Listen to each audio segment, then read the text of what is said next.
এই যে আর্থসামাজিক পরিস্থিতি পাল্টে যাচ্ছে, অর্থনৈতিক ব্যবস্থা বদলে যাচ্ছে। স্বাধীনতার পরে একরকম ছিল, যখন আমাদের কমান্ড ইকোনমি ছিল তখন একরকম ব্যবস্থা ছিল। এর মধ্যে এসছে, জাজমেন্ট গুলোর মধ্যে এসছে 91 এর পরে অবস্থা সম্পূর্ণ বদলে গেছে।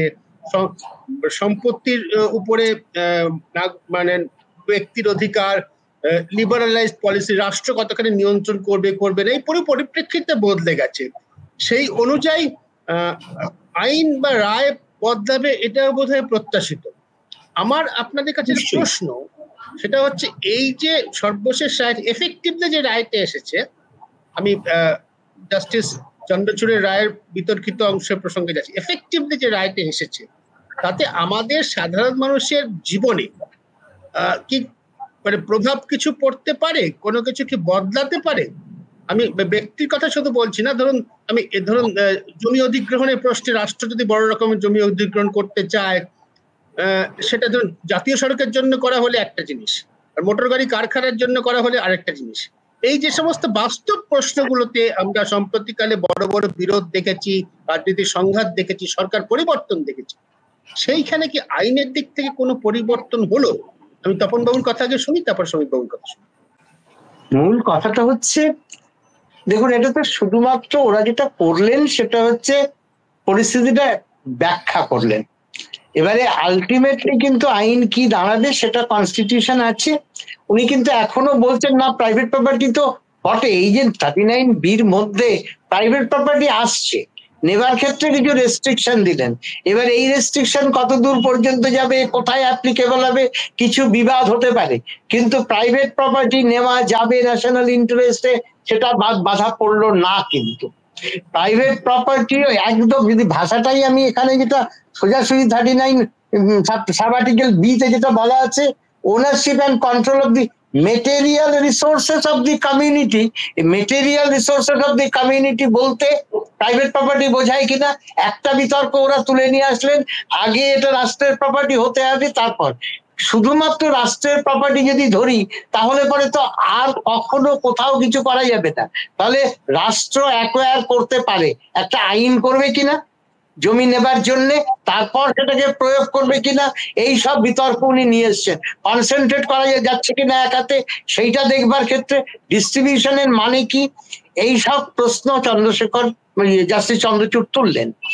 এগুলো নিশ্চয়ই ভবিষ্যতে এই নিয়ে অজস্র বিতর্ক হবে, কিন্তু প্রাইভেট প্রপার্টিতে রাষ্ট্রের হাত দেবার ক্ষমতা এখনো আছে, যেটা উনি বলছেন থিওরিটিক্যালি ইয়েস আছে অধিকার, সেটা বদলাচ্ছে না।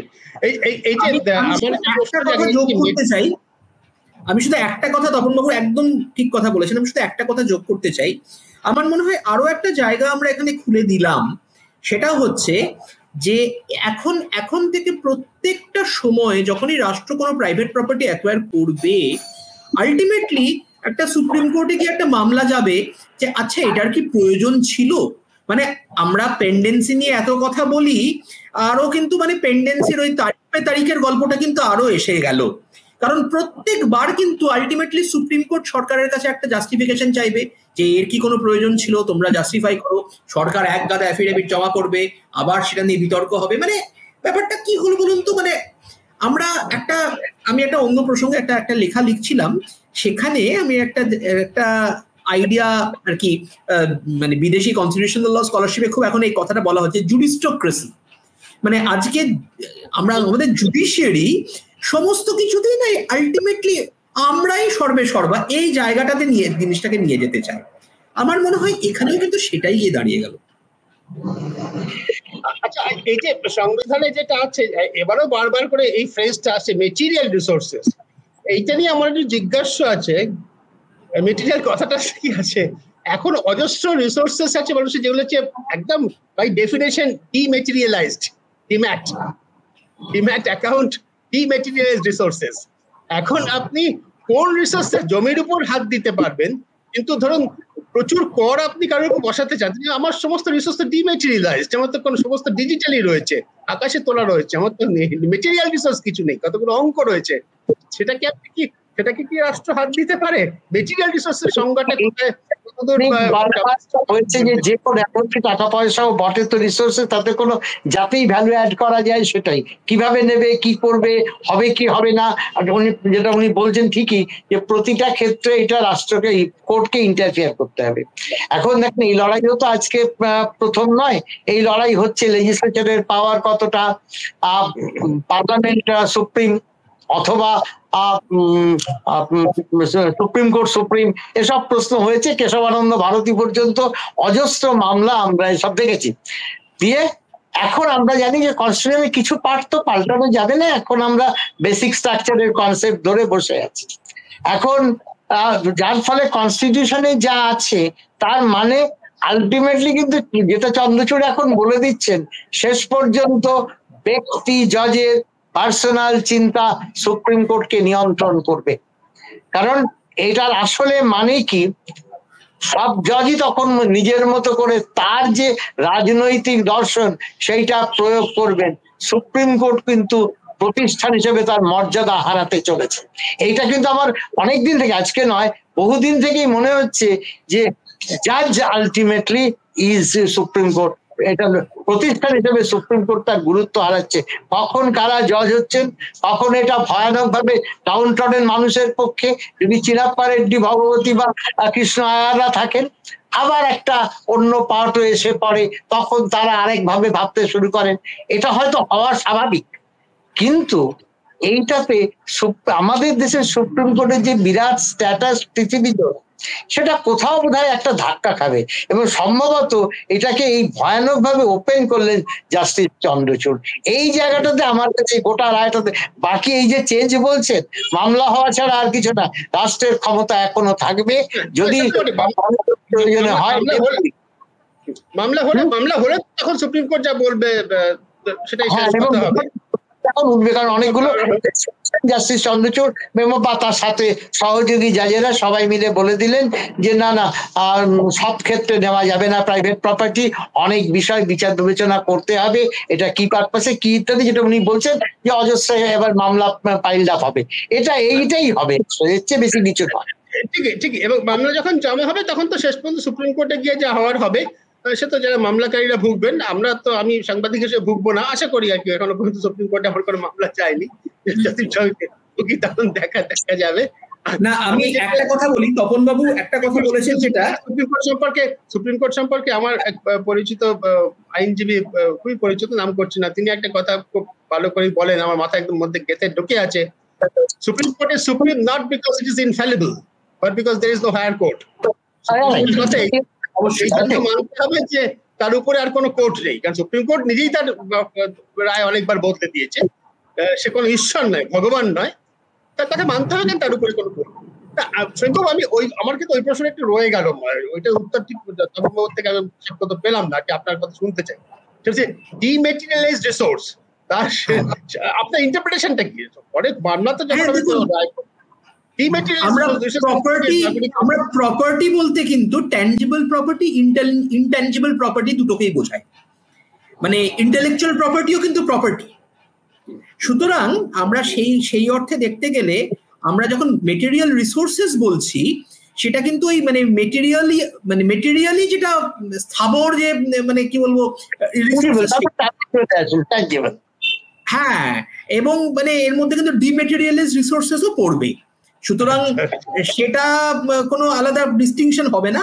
আমি একটা কথা শুধু বলি, মানে তপনবাবু যে কথাটা বললেন আমি 100% একমত, যে আমরা যখন আমেরিকান সুপ্রিম কোর্টের কথা বলি, আমরা বলি অমুক হচ্ছেন রিপাবলিকান জাজ, তমুক হচ্ছেন ডেমোক্রেট জাজ। আমরা হয়তো ভারতবর্ষের সুপ্রিম কোর্টেও আস্তে আস্তে সেদিকেই চলেছি। হ্যাঁ, এবং যেহেতু বহু বছর ধরে একই শাসন চলছে, জাজরা তো টোটাল মাত্র 4-5 বছরের জন্য বড়জোর, সুতরাং অচিরেই আমরা এমন একটা সুপ্রিম কোর্ট পাবো যেখানে অন্য মতাবলম্বী কোনো জাজ থাকবেন না সম্ভবত। হয়ে গেছে, বিশেষত ওই সুপারসেশন কেসে সেখানে তো আমরা এই আলোচনা অজস্র করে দেখেছি যে কমিটেড জুডিশিয়ারি করা যায় কি যায় না ইত্যাদি ইত্যাদি। Justice minister Mohan Kumar মঙ্গলমের infamous speech আমি শুনছে, যেখানে উনি বলেছিলেন ইয়েস কমিটেড জুডিশিয়ারি আমরা চাই। আমরা সেই ফেজটাকে কাটিয়ে উঠছিলাম, কিন্তু এখানে যেটা উনি আরো চন্দ্রচূড় যখন লিখছেন তখন উনি আবার বলছেন যে ইকোনমিক পলিসি, আমরা কিন্তু জজেরা ইকোনমিক পলিসি ফ্রেম করি না। এমনকি জাস্টিস কৃষ্ণারও কোনো ইকোনমিক পলিসি ফ্রেম করেননি, তিনি একটা পলিসির প্রেক্ষাপটে ভারতের সংবিধানের বিশেষ বিষয়কে ইন্টারপ্রেট করেছেন। তো ফলে ইকোনমিক পলিসি ডিটারমিন করেন না, এটা আলটিমেটলি করবে ডেফিনেটলি পার্লামেন্টই করবেন। ভারতবর্ষের এবং এই পলিসি যদি আপনি যে পয়েন্টটা বলছেন আমার যতদূর মানে আমি পড়েছি আর কি, নির্দিষ্ট করে জাস্টিস ধলিয়ার ডিসেন্টিং জাজমেন্টে বোধহয় এই কথাটা আছে যে এটা জুডিশিয়ারি অ্যাডমিটের মধ্যে ব্যক্তিগত পছন্দ একটা অসাধারণ জাজমেন্ট লিখেছেন জাস্টিস ধলিয়া, বিউটিফুল। আমার ব্যক্তিগত পছন্দের জন্য আমি এটা এখনো আইনের পার্টে বলছি না, বিউটিফুল জাজমেন্ট জাস্টিস ধলিয়া। আমি জানি না আজকে কি হবে, কিন্তু বেশ কিছুদিন পরে ডিসেন্টিং জাজমেন্ট কিন্তু হিসেবে জাস্টিস ধুলিয়ার লেখা কিন্তু খুব গুরুত্ব দিয়ে আমাদের বিবেচনা করতে হবে। মাইনরিটি নো ডাউট একা আলাদা করে বলেছেন, সবই ঠিক আছে, কিন্তু আমার তো অন্তত ভীষণ যেখানে উনি বলেছেন দেখো চন্দ্রচূড়রা তো জাস্টিস কৃষ্ণ আয়ার কিন্তু কোনো ডিসেন্টিং জাজমেন্ট লেখেন, উনি সেইটাতেই বলেছেন যেটা অন্যেরা বলেনি। সুতরাং এটা বলা যাবে না যে এটা মাইনরিটি জাজমেন্ট, এটাও মেজরিটি জাজমেন্টের পার্ট, কারণ ওরা কনকার করেছিলেন। শুধুমাত্র কিছু অতিরিক্ত পয়েন্ট ওরা তুলেছিলেন যেটাতে হয়তো এগ্রি করেনি, এটা ঠিক একজনেরা, কিন্তু তারা এটা বলেনি, তারা কোনো কন্ট্রারি রায় কিছু দেননি। ফলে ওই রায়টাও মেজরিটি জাজমেন্টের একটা অংশ মাত্র। সেটা তো উনি লিখেছেন পুরো ডিটেলসে জাস্টিস ধুলিয়া, এবং মূলত ভারতের সংবিধানের কনস্টিটিউশনাল যে ভ্যালুজ সেই পার্টগুলো উনি বলেছেন। এটা তো ঠিক আমরা জানি চ্যাপ্টার 3 চ্যাপ্টার 4 ভারতবর্ষের সংবিধানের তো দুটো রথের দুটো চাকা, এবং প্র্যাকটিক্যালি এটাই হৃদয় ভারতের সংবিধানের। এবং আমাদের ক্ষেত্রে তো অনেক সময়তেই বলা হয়েছে যে আসলে পার্ট 3 চাইতো, পার্ট 3 তো লিবার্টি নিয়ে কথা বলেছে, আসলে মানুষের জীবনের অধিকার তো পার্ট 4 বলে দিয়েছে। ফলে পার্ট 4 এর যখন আমরা ইন্টারপ্রিটেশন করব, এই জন্য 31C আনতে হয়েছিল যে পার্ট 4 কে আর্টিকেল 31C, দেখো পার্ট 4 কে ইমপ্লিমেন্ট করতে গেলে ওই ফান্ডামেন্টাল ভায়োলেশন হচ্ছে কিনা সব প্রশ্ন তোলা যায় না। এবং এটা তো এরাও এখনো মেনে নিচ্ছেন যে কথাটা ঠিক, 31C এখনো পর্যন্ত ভ্যালিড কেশবানন্দ ভারতীর রায়ের পর থেকে। তো সেদিক থেকে আমার নিজের এখনো মনে হচ্ছে যে যাই হোক না কেন 9 জাজেস বেঞ্চ যেটা বলেছেন, তারা কিন্তু কখনো বলেননি প্রাইভেট প্রপার্টি নেওয়া যাবে না, private property within the fold of this particular article, তাতে কিন্তু উনিও না বলেননি। মানে যেখানটাতে এরা 8 জন একমত হলেন ইনক্লুডিং নাগারত্ন। সুতরাং সেই জায়গাটা খুব বেশি একটা চেঞ্জ হলো বলে খুব আমি বলছি হারিডলি পড়েছি, কারণ এই 400 এত পাতা এত দ্রুত পড়তে হয়েছে। ফলে এদের তো অনেক ভাবনা চিন্তা করে একটা লেখা, আমরা যত দ্রুত পড়ে কথা বলছি এটাও বোধহয় এক অর্থে একটু মানে অনুচিতি হয়। যাই হোক, যা নিজে বুঝেছি মুহূর্তের মধ্যে। তবে সেটা হচ্ছে যদি সূক্ষ্ম বিচার করেন, কোট অ্যান্ড কোট বিচার করেন হতে পারে।